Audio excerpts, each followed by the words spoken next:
નમો બુદ્ધાય જય ભીમ. ચાલુ ગાડી એટલા માટે કે ગૌશાળામાં અમારે ગાયનું ઓપરેશન છે, ને ભોગવું જરૂરી છે. વાત એ કરવાની છે કે અમરેલીના આરટીઓમાં કેવા ભ્રષ્ટાચારો થઈ રહ્યા છે અને નાના માણસોને કેવા ખોટી રીતે હેરાન કરવામાં આવે છે. હવે ગઈકાલે મને 2-3 જણાના એવા ફોન આવ્યા કે ભાઈ અમે લાયસન્સ માટે અપ્લાય કરી છે અને અમારી રિક્ષા લઈને ત્યાં લાયસન્સ કઢાવવા જાય, કાંઈ દેવા જાય તો સાહેબ એવું કહે છે કે તમારા પોતાના નામની રિક્ષા હોય તો ટ્રાય દેવા દઈએ. એટલે પછી 4-4:30 હું આરટીઓ ઓફિસ ગયો અને ત્યાં જે અરજદાર ઊભો હતો એને લઈ અને તેના ઇન્સ્પેક્ટર શાહ સાહેબ છે એને મળ્યો. જોકે આપણે ત્યાં કોઈ વિવાદ ઊભો કરવા કે ખોટી રીતે અધિકારીઓને હેરાન કરવા નહોતા ગયા, એટલે આપણે કાલે ત્યાંથી કોઈ પ્રકારના વિડીયો કે લાઈવ કર્યા નહોતા. શાહ સાહેબને મેં એટલું પૂછ્યું કે સાહેબ તમે એમ કહો છો કે રિક્ષા પોતાના નામે હોય તો જ ટેસ્ટ આપવામાં આવશે, આવો કોઈ પરિપત્ર કે સરકારશ્રીમાંથી આદેશ હોય તો અમને આપો. તો એવો આદેશ કે પરિપત્ર તો સાહેબે ના પાડી કે અમારી પાસે છે નહીં, પણ એની પોતાની રિક્ષા હશે તો. એટલે મને જે બીજા મિત્રોના આ રિક્ષા બાબતના ફોન આવ્યા હતા એમણે એક રેકોર્ડિંગ મોકલ્યું. એની અંદર આ શાહ સાહેબ એવું કહે છે અરજદારની હારે જે બીજા વ્યક્તિ ગયા છે એને કે તમારો શું થાય, તો કે મારા કાકાનો દીકરો છે, આમ છે તેમ છે, એટલે કે એનું થઈ જાય એવું. ઓલે મને ફોન ઉપર કીધું હતું ને, રેકોર્ડિંગ મોકલ્યું. જરૂર પડશે આપણે નાખશું. પછી ત્યાંના અત્યારે આરટીઓ અધિકારી કલસારિયા સાહેબ છે, તમને ખ્યાલ હશે હમણાં વચમાં એક મેટર થઈ હતી, એટલે આપણને એમ થયું કે ભાઈ મેન અધિકારીને મળીએ અને આ બાબતે રજૂઆત કરીએ. તો એને તો અમુકને આપણે આંખો ખોલી નાખી.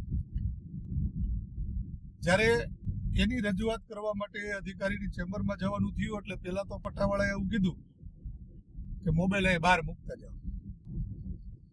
એટલે મેં ના પાડી ભાઈ મોબાઈલ બહાર મુકાય નહીં, એવો કોઈ નિયમ હોય તો એનો પરિપત્ર લાવો.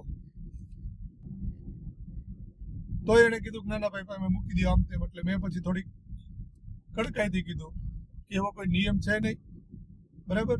સાહેબને કહો કે અમે તમને શાંતિથી રજૂઆત કરવા આવ્યા છીએ, ખોટો વિવાદ કરવા નથી આવ્યા, ને હાથે કરીને ઊભું કરવાના રહેવા દો.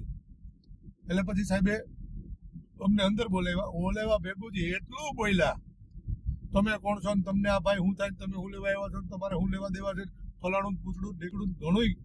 પણ છતાંય આપણે એને શાંતિથી કીધું કે સાહેબ આ અરજદાર છે, એનું કહેવાનું એમ છે કે શાહ સાહેબ એવું કહે છે કે રિક્ષા પોતાના નામે હશે તો જ ટેસ્ટ દેવામાં આવશે. તો સાહેબ આવું કેમ? એટલે સાહેબે અરજદાર પાસેથી જે ઓલા કાગળો હતા એ લીધા, એટલે મને બતાવ્યા કે જો આમાં શું લખ્યું છે. 2 વ્હીલની ભાઈ ટ્રાય આપી દીધી ઓકે, અને આમાં LMV એટલે કે મોટર વ્હીકલ 4 વ્હીલની વાત છે, તો રિક્ષાની ટ્રાય ટેસ્ટ કેવી રીતે દેવાય? વાતમાં એકદમ છે. પછી જે અરજદાર હતો એના આરટીઓ એજન્ટ સાથે વાત કરી, બરાબર.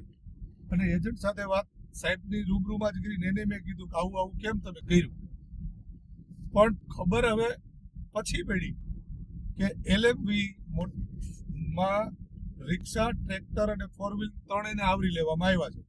તમારે કોઈને લાયસન્સ રિક્ષાનું કઢાવવું હોય તો તમે ડાયરેક્ટ રિક્ષાની એમાં પસંદગી ન કરી શકો, કેમ કે મેં ઓપ્શન જ નથી.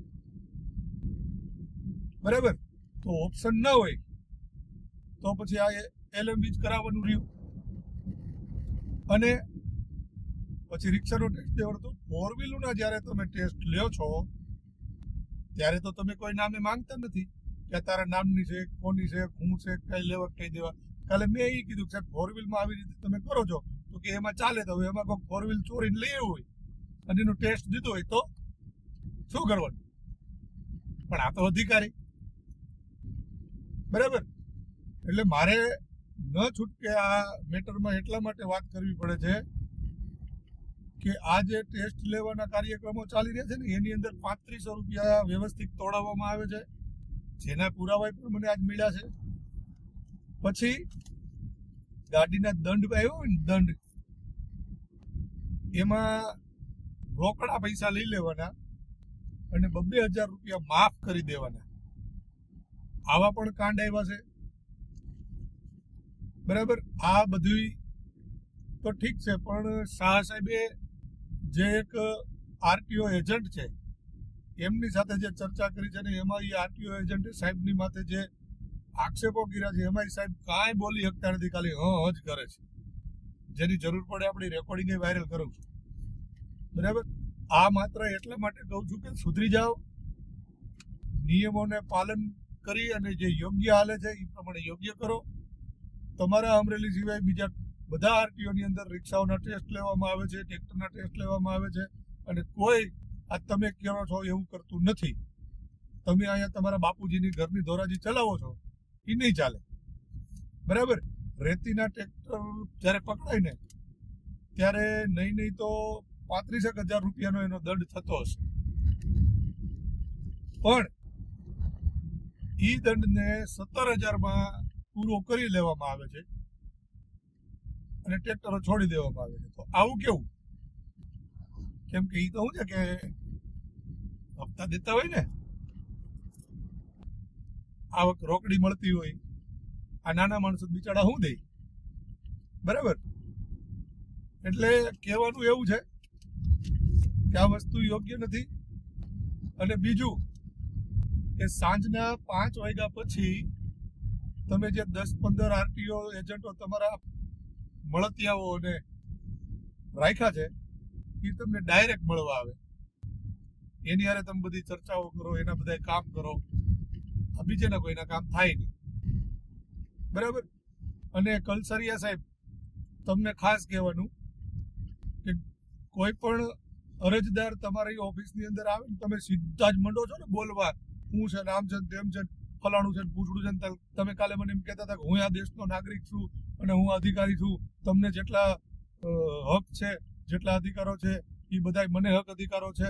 તો છે સાહેબ, તમને જે મેં કાલે કીધું આજે કહું છું કે તમે કેવું બેમાંથી એક પાકિસ્તાનથી તો આવ્યા નથી, હક અધિકારો બધે છે, પણ એક અધિકારી તરીકે તમે જે ફરજમાં બંધાયેલા છો તમે ફરજની વિરુદ્ધ જાઓ છો, એના માટે બોલવાના અમને જે અધિકારો અને હક છે ને એ તમને નથી. કાલે વિવાદ ન કરવા માટે થઈ અને હું નીકળી ગયો હતો, પણ આજની તારીખમાં મને એટલી બધી આ ફરિયાદો મળી અને જેના અનુસંધાને મારે અત્યારે આ વિડીયોના માધ્યમથી તમને કહેવું પડે છે કે તમે બંને શાહ સાહેબ અને કલસરિયા સાહેબ આ તોડપાણી બંધ કરી દો. કાયદેસર રીતે જે ટેસ્ટ લેવામાં આવે છે મોટર વ્હીકલ એક્ટના એ પ્રમાણે લ્યો. બરાબર? આ LMVમાં ટ્રેક્ટરને અને રિક્ષાને આવરી લેવામાં આવ્યા છે, તો ટ્રેક્ટરના રિક્ષાના ટેસ્ટ દેવા દો. અને જો એવું ન હોય તો અમે તમારી પાસે પરિપત્ર માંગ્યો જ છે. બરાબર? તો ટેસ્ટ લેવા માટે પોતાનું જ વાહન હોવું જોઈએ. એવો કોઈ પરિપત્ર આદેશ હોય તો અમને આપો ને. હા, તમે કેટલા જણાના ટેસ્ટ લીધા છે અને કેટલાના વ્હીકલો પોતાના છે એની હવે અમે માહિતી માંગીશું. બરાબર? તમે કેવા કેવા લોકોના લાયસન્સો કાઢી દીધા છે, ક્યાં ક્યાં હતા અને ક્યાંથી કાઢી દીધા છે. બરાબર? તમામ માહિતીઓ અમારી પાસે છે અને એ અમે ખુલ્લી કરશું અને આ નવી માંગશું.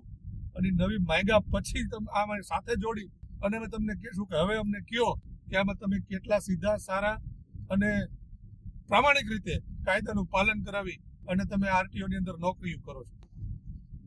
એટલે મહેરબાની કરીને સુધરી જાઓ. જો આની અંદર નંબર નાખ્યા છે કલસરિયા સાહેબના અને શાહ સાહેબના, બંનેને કહેજો કે આપણે અહીંયા આપણી પેઢી નથી ચલાવતા, બરાબર, અને અહીંયા જે ગરીબ માણસો આવે છે એની પાસેથી આ પૈસા તોડાવવાનું બંધ કરો અને આ તમારા ઘરના નિયમો જે નાખ્યા છે એ ઘરના નિયમો રાખવાનું બંધ કરો.